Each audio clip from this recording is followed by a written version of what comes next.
우리 호세아서 2장 6절 7절 보겠습니다. 호세아서 2장 6절 7절 말씀이요.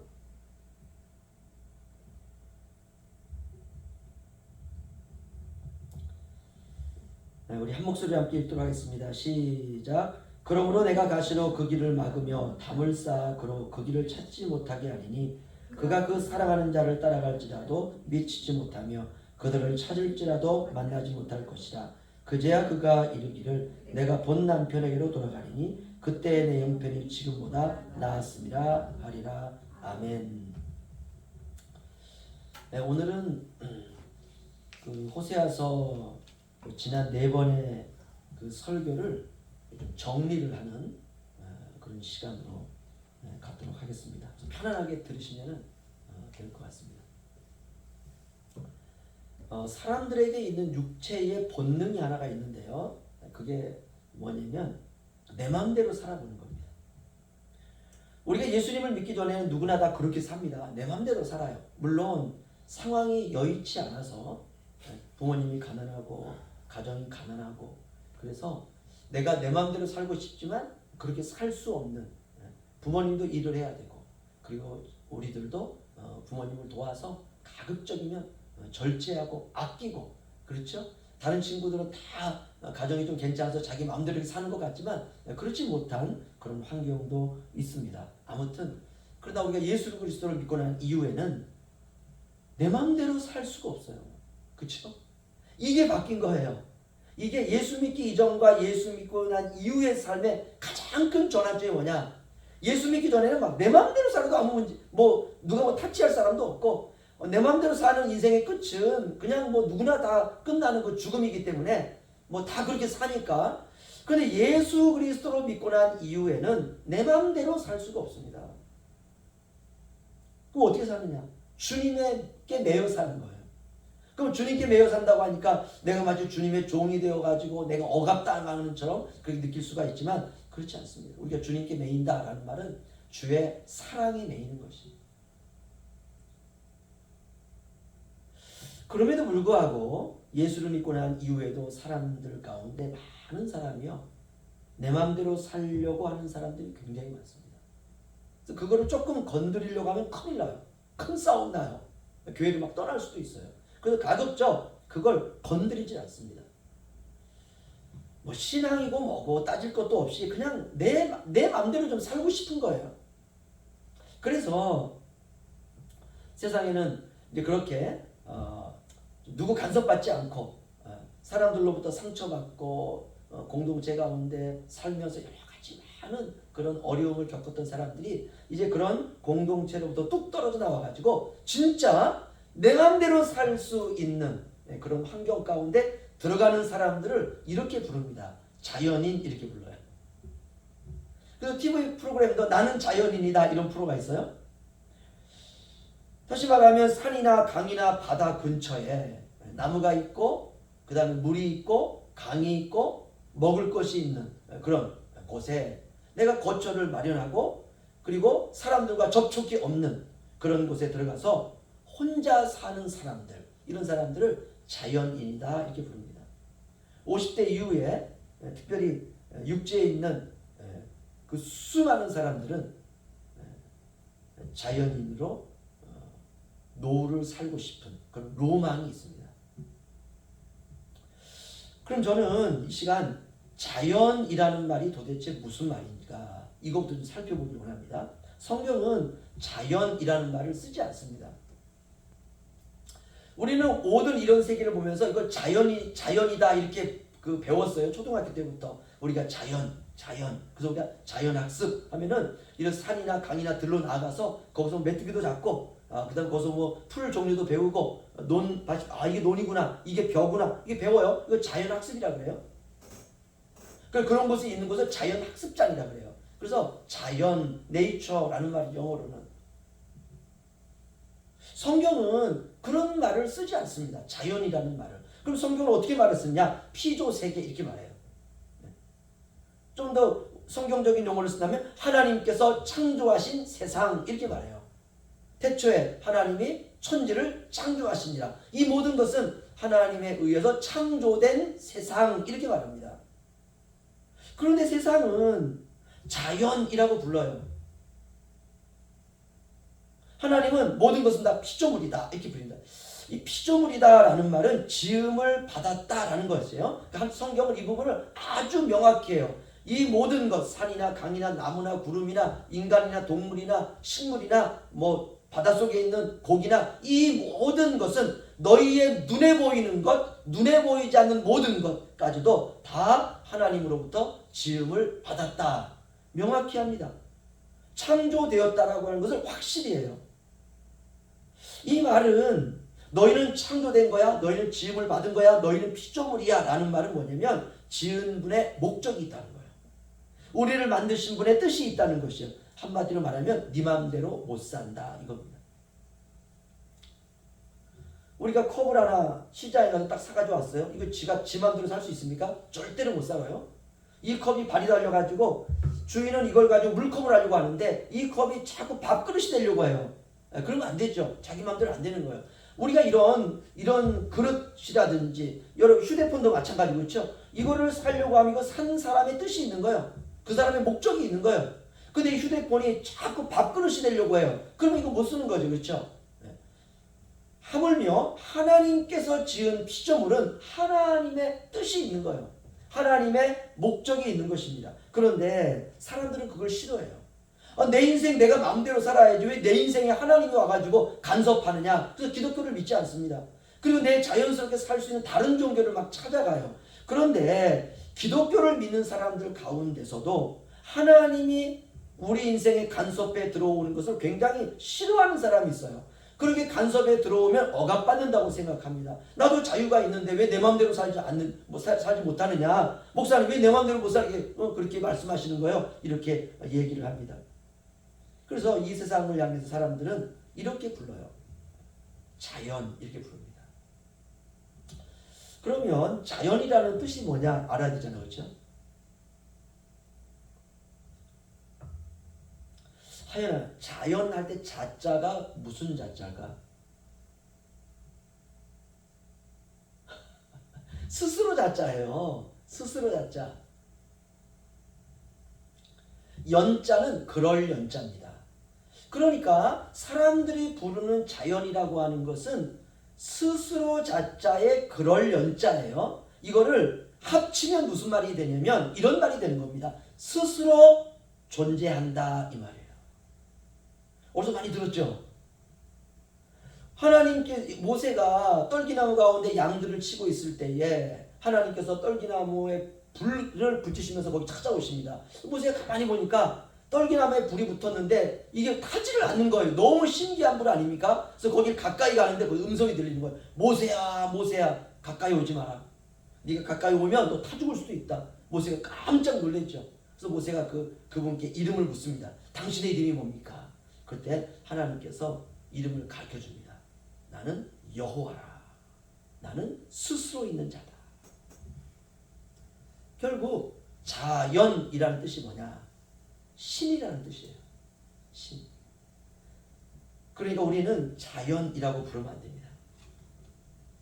사람들은 그렇게 무언가의 의미를 부여하고 살아가기를 원해요.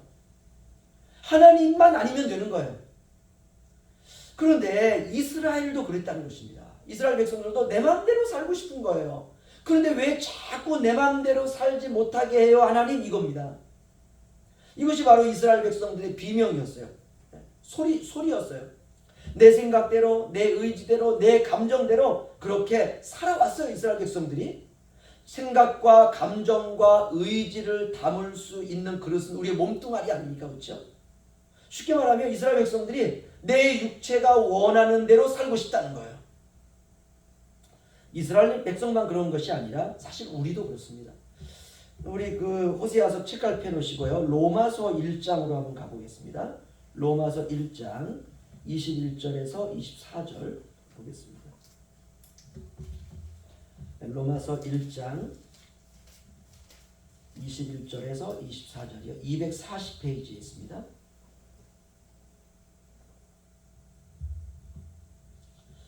21절에서 24절 저와 조씩 교도가 있습니다.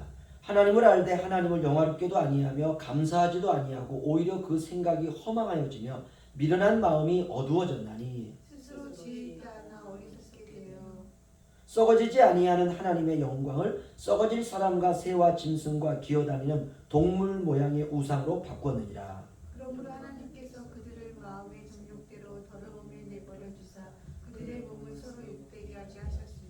아멘. 여기 보시면요, 스스로 지혜 있다 하나, 이게 하나님이에요. 그러니까 인간이 스스로 하나님이 된 거예요. 사람은 스스로 살아갈 수가 없습니다.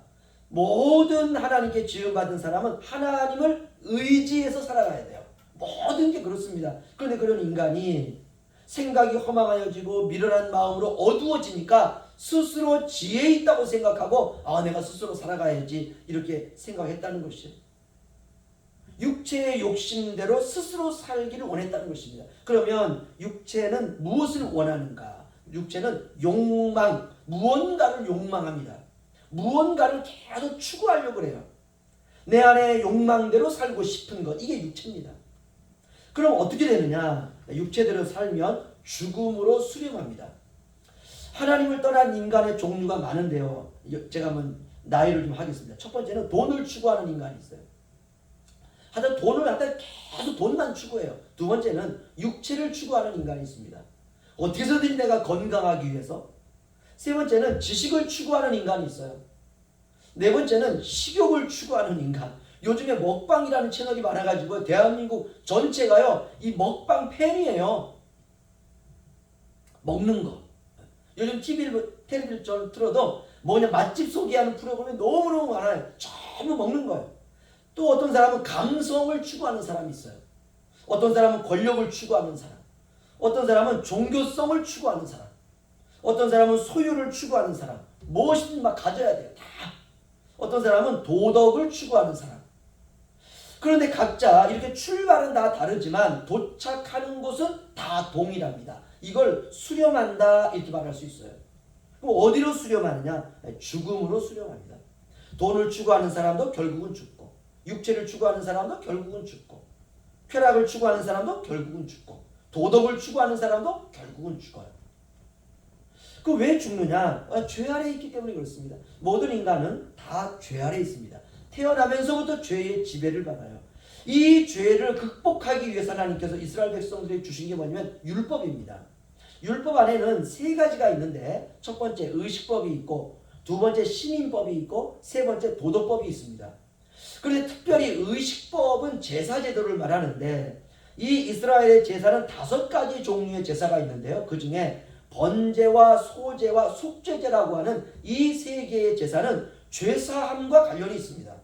죄를 지으면 하나님 앞에 나아가서 번제를 드리든 소제를 드리든 속죄제를 드려야 되는 것이에요. 그러면 제사를 통해서 내 죄가 사함받는 은혜를 누리게 됩니다. 그런데 문제는 모든 인간 안에 원죄가 있기 때문에 이 원죄는 씻어낼 수가 없는 거예요. 이게 문제예요. 그래서 결국 결론은 율법으로는 죄를 해결할 수 없다는 게 결론입니다. 이거 알라고 우리에게 하나님이 율법을 주신 것이에요. 이 율법을 가지고 내가 제사 제도를 통해서 죄를 씻으려고 하고, 이 율법을 가지고 내가 이스라엘 백성이라고 하는 그 시민법을 가지고 내가 하나님의 자녀다라고 하는 걸 가지고 살아가려고 해도 죄를 씻을 수가 없고, 이 율법을 통해서 내가 도덕적인 삶을 살려고 아무리 노력을 해도 내 마음의 이 원죄를 씻을 수가 없는 거예요. 하나님이 너는 그런 존재야 라고 하는 걸 알게 하시려고 율법을 주신 겁니다. 그러니까 율법은 일종의 거울이에요. 내가 누구인가 거울입니다. 그래, 이 거울을 들여다보면 볼수록 내가 죄인이라는 사실을 알게 되니까 율법을 지키려고 하다가 내려놓고 주님 앞에 나아가서 주님 나는 죄인입니다. 두 손 두 발 들고 주님의 은혜를 구하면 하나님께서 구약에도요, 은혜를 통해서 죄인을 구원해 주십니다. 이게 율법의 기능인데, 이거 알아먹으라고 율법을 주었는데 이스라엘 백성들은 그 율법을 수단으로 사용하고 그냥 버려버렸다는 거예요. 그러니까 대안이 없죠. 율법으로도 안 되는 것이에요. 방법이 없습니다. 인간 편에서. 그래서 근본적인 우리의 죄 문제를 해결하기 위해서 예수 그리스도께서 말씀이 육신이 되어 우리 가운데 오셔서 십자가의 죽으심으로 말미암아 우리가 몸으로 죄를 지었기 때문에 주님이 오셔서 몸으로 죽으심으로 말미암아 우리가 죄에 대하여 죽은 자가 되어서 이제 구원받은 하나님의 백성이 된 것입니다. 이걸 우리가 복음이라 그러죠. 그런데 지금으로부터 2800년 전 바로 호세아 시대입니다. 여로보암 2세가 통치하던 시기에 이스라엘은 가장 번성했습니다. 정치, 경제, 사회, 문화적으로 너무나 번성했어요. 부족한 게 없어요. 여러분, 사람이 부족한 것이 없으면 이런 생각을 하게 돼요. 뽀대나게 살려고 하는 마음이 있어요. 차도 좋은 차를 사고 집도 좋은 집을 짓고 내가 사랑하는 아내도 내가 좀 예쁜 사람을 좀 얻고 이렇게 내가 가지고 있는 소유에 맞추어서 모든 걸 이렇게 럭셔리하게 좀 부티나게 살려고 하는 마음을 갖게 됩니다. 이스라엘 백성들이 그랬어요. 여러분, 참 이런 생각 자체가 어리석은 생각인데 그때는 잘 모르죠. 그들은 하나님을 이제 벗어나 살아가기 시작했습니다. 벗어난 정도가 아니라 금도를 넘었어요. 우리가 신앙생활에서 넘지 말아야 될 선이 있습니다. 가정에서도 그렇죠. 부모와 자녀와의 관계에서도 넘지 말아야 되는 선이 있어요. 신앙에 그런 선이 있습니다. 그런데 이 선을 넘으면 심각해지는 거예요. 그런데 이스라엘 백성들은 과감히 그 금도를 그냥 넘어가 버립니다. 그때 하나님께서 그들을 향해서 사랑의 마음을 표현한 게 호세아서예요. 야, 내가 너희를 사랑하는데 왜 죄와 악을 너희는 사랑하느냐, 그 말입니다. 여러분, 인생에 사랑이 답입니다. 사랑이면 돼요. 사랑이면 족합니다. 세상은 목적지가 아니잖아요.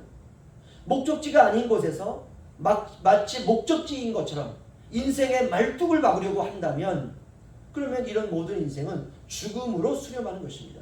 죽음은 곧 멸망이고 멸망은 곧 지옥이죠. 그런데 택한 백성들, 이스라엘 백성들이 그런 선택을 한다는 거예요.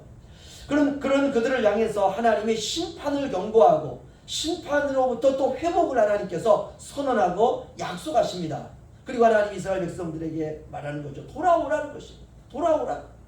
너희가 죄를 짓고 금도를 넘어갔지만 너희가 살 수 있는 길은 내게로 돌아오라. 내게로 돌아오라. 그런데 하나님이 그들에게 직접 그 말씀을 하실 수가 없는 겁니다. 우리가 자식들을 키우면서 이런 경우가 있습니다. 이 자식들을 키우면서 막 속이 상하는 거예요. 내가 하고 싶은 말이 있는데 이거 할 수가 없는 거예요. 물론 한두 번 하죠. 근데 말을 안 들으니까 해봤자 잔소리가 되니까 끙끙 앓고 있는 거예요. 그러다가 TV 프로그램에 이런 프로그램이 나옵니다. 아프리카나 저기 동남아나 이런 곳에서 정말 밥이 없어가지고 굶어 죽고 말라리아나 모기나 이런 것 때문에 그냥 물려가지고 약이 없어가지고 굶어 죽어가는 아주 비참한 아이들의 모양이 나와요. 그래서 유니세프라든지 이런 모금 방송에서 그래서 그들의 삶을 비추어주면서 한 달에 3만 원만 후원해 주시면 이 아이들이 살 수 있습니다 라고 하는 이런 방송이 딱 나오면 야, 잘됐다. 그러면서 이렇게 말합니다. 야, 아프리카에서는 지금도 밥도 먹지 못하고 굶어 죽어가는 아이들이 하루에 수천 명이라고 하는데 한번 저거 좀 봐봐라. 이게 무슨 말입니까? 제대로 살라 이 말이잖아, 그렇죠? 제대로 살라는 말이에요. 자식들한테. 야, 꿈을 가지고 소망을 가지고 저 어려운 가운데 있는 저 아이들 정말 먹을 거 조금만 있으면 저 아이들이 살아나가지고 저 아이들이 공부를 해서 세상을 변화시키려고 하는 꿈을 가지고 있는데 너는 3세끼 다 먹고 네가 해달라는 거 다 해주는데 너는 왜 이렇게 사는 거야? 라는 말은 못하고 야, 저 프로를 한번 봐봐. 너한테 꼭 맞는 프로다. 그러면 아이들이 알아먹던가요? 눈물을 그냥 확 흘리면서 엄마, 내가 엄마의 이제 말 의미를 내가 알겠어요. 이런 아이들 하나도 없습니다. 정말 세상의 모든 잡다한 거 다 집어던지고 말씀과 기도와 경건함으로 살려고 아이들이 몸부림치던가요? 그렇지 않아요. 그냥 인상 쫙 찌푸려요. 그겁니다. 하나님이 이스라엘에게 직접 말씀할 수가 없는 거예요. 그러면 이스라엘 백성들 살아남을 수 있는 사람이 하나도 없습니다. 그러니까 마치 우리가 야, 저 텔레비전 좀 봐라. 마침 잘 된 거예요. 이것처럼 하나님께서 이스라엘에게 야, 호세아 선지자의 인생을 좀 봐라. 이렇게 말씀하시는 것입니다. 이렇게 호세아의 인생을 하나님이 사용하는 것입니다. 그럼 호세아의 인생은 어떤 인생이냐? 호세아 선지자가 고멜이라고 하는 음란한 아내를 얻어서 살다가 아이 셋을 낳았는데, 아이 셋을 낳은 이 아내가 계속 집을 나가요. 계속 다른 남자를 만나고 다녀요. 그런데 설상가상으로 거기에 낳은 자식 3명도 지 애미처럼 음란하게 살아가는 것이에요. 이러니까 호세아의 마음은 그냥 하루하루 그냥 썩어 문드러지는 것이죠. 그럼에도 불구하고 집 나간 아내를 호세아가 데려다가 집에 앉히고, 그 아내를 향해서 호세아가 내가 너를 사랑한다, 내가 너를 사랑한다. 자, 또 지 어미를 본받아가지고 음란하게 사는 자식들도 데리고 와서 내가 너희들을 사랑해, 내가 너희들을 사랑하는데 너희가 그렇게 살 수가 있느냐? 우리 한번 살아보자, 우리 다시 한번 힘을 내보자. 네. 이런 호세아의 사랑을 하나님께서 이스라엘 백성들에게 한번 보라는 거예요. 이게 바로 너희를 향한 나의 마음이다. 야, 니들이 내 마음을 알아? 내 마음이 바짝바짝 타들어가는지 알기나 하냐? 돌아오너라. 돌아오기만 하면 된다. 그 말입니다. 여러분, 지금도 우리나라에는요, 가출한 아이들이 굉장히 많습니다. 청소년들 가운데 가출한 아이들이 굉장히 많아요. 대학생들 가운데서도 가출한 대학생들이 많습니다. 어른들 가운데서도 가출한 사람들이 많습니다. 여기서 가출은 내가 의도적으로 내가 집을 부모에게 알리지 않고 나간 사람도 있지만, 두 번째는 납치되는 사람들도 많아요. 가끔 텔레비전 보면은 그냥 자기 자식을 20년 동안 찾는 부모님이 나와서 울면서 그 어렸을 때 사진을 이렇게 보여주는 그런 프로그램을 제가 많이 보기도 합니다. 어제까지 있던 아이가 집을 훌쩍 나갔어요. 그리고 그날 저녁에 안 들어왔어요. 그러면 어떻습니까? 친구들에게 전화하기 시작하고, 아는 사람한테 전화하기 시작하고, 만약에 교회에 나온다면 목사님에게 전화하기 시작하고, 선생님에게 전화하고, 집사님에게 전화하고, 다 전화했는데 모른다는 거예요. 아이 선생님한테도 전화하고 아이가 학교 안 왔다는 거예요. 이러면 이제 난리 납니다. 마음이 막 두근두근 뛰기도 하고요. 아이가 간다는 곳 한번 다 찾아보기도 하고요. 근데 아이는 찾을 수가 없는 거예요. 이 아이가 친하다고는 아이 친구들한테 전부 전화하기 시작해요. 친구들이 다 모른다는 거예요. 그 아이 본 적도 없다는 거예요. 며칠 전부터. 학교에 안 나온 거 벌써 한 일주일 됐다는 거예요. 그러면 이 아이가 일주일 전부터 학교를 안 나갔는데, 그럼 얘가 어디 갔다가 집에 들어왔다가 이 아이가 훌쩍 나가서 더 이상 집을 안 들어온단 말인가, 이런 두려움에 빠지게 됩니다. 가출한 자식을 기다리는 부모의 마음은요, 처음에는 이런 마음이 들어요. 솔직히 돌아오기만 해봐라, 다리 몽둥이인데 부러뜨려가지고 집을 내가 못 나가게 만든다, 이런 아주 괘씸한 마음이 들어요. 처음에는요, 잠깐은. 그런데 아이의 연락이 이제 두절되고 아이를 더 이상 찾을 수가 없으면 경찰서 가지 않습니까? 가출 신고하고. 그래가지고 아이 핸드폰 추적하고 했더니 핸드폰 꺼놨다는 거예요. 위치 추적이 안 된다는 거예요. 그러면 이제 큰일 난 겁니다. 그때부터는요, 뭐 돌아오면 다리 몽대 이런 생각은 없어요. 그냥 하루하루가 눈물이고 지옥입니다. 그리고 마음속에 드는 딱 한 가지요. 제발 돌아오기만 해라. 아이가 안 들어온 지 일주일 지났어요. 그럼 마음속에 밥은 먹고 있는지, 잠은 제대로 자는지, 도대체 어디에 있는지, 도대체 울릉도에 있는지, 서울에 있는지, 포항에 있는지, 부산에 있는지, 우리나라를 떠난 건지 아니면 죽은 건지, 그때부터는요, 이게 사는 게 아니에요. 그게 부모의 마음이에요. 그게. 이거 직접 하나님이 이스라엘 백성들에게 전부 취조하듯이 만약 한다면 나만 아는 이스라엘 백성들은 하나도 없습니다. 그러니까 호세아 선지자의 삶을 통해서 하나님이 드라마로 현실감 있게 이스라엘 백성들에게 보여주는 거예요. 저는 이제 말씀을 좀 마무리를 하면서 이런 생각이 듭니다. 혹시 우리 주변에 나 때문에 고난당하는 사람이 있을지도 모릅니다. 그거 보고 깨달으면 돼요. 나 때문이다. 돌아오면 됩니다. 주님 앞에 돌아오면 돼요. 성경 전체가 그 얘기입니다.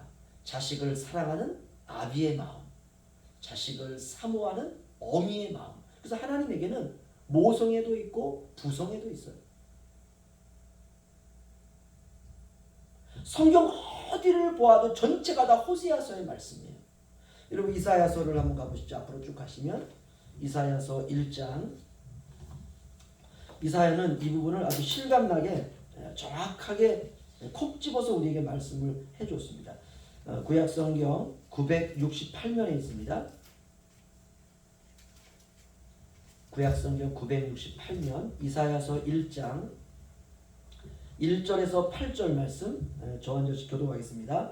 유다왕 우시야와 요담과 아하스와 히스기야 시대에 아모스의 아들 이사야가 유다와 예루살렘에 관하여 본 계시라. 하늘이여 들으라 땅이여 귀를 기울이라 여호와께서 말씀하시되 내가 자식을 양육하였거늘 그들이 나를 거역하였도다. 소는 그 임자를 알고 나귀는 그 주인의 구유를 알건만은 이스라엘은 알지 못하고 나의 백성은 깨닫지 못하는도다 하셨도다. 슬프다 범죄한 나라여 허물진 백성이여 행하게 중자여 행위가 부비한 자식이로다.